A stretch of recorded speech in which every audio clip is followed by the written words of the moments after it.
Good evening and thanks for joining us tonight. This morning, thousands gathered to remember Bonfire 1999 and the lives that were lost. Among those in the crowd were former students who still remember that heartbreaking moment. Caleb Britt spoke with them and has more. The day still seems surreal. That was our year of it was our senior year. That bonfire was our senior year. Tracy Seeley is class of 2000 and says Bonfire 1999 was her ring day.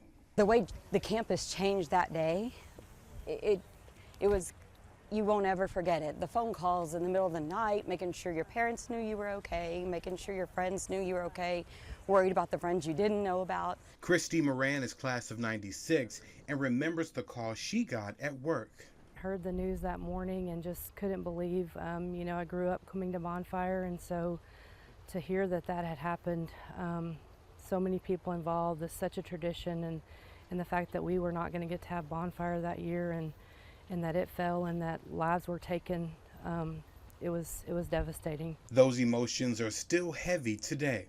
To come out here that evening and do a very similar ceremony and in shock, and then all the days after to the game and everything, and all these years just remembering, and still hard to believe that it happened. Everybody Came together, everybody leaned on each other, but when you go through that, you don't forget the feelings and the way it sticks with you.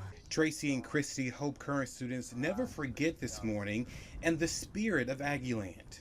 I just hope that they can continue to honor, which I know they will, the traditions, and don't forget about the past. Don't forget about these 12 and all the people that have shaped and molded A&M into what it is today. In College Station, Caleb Britt, News 3.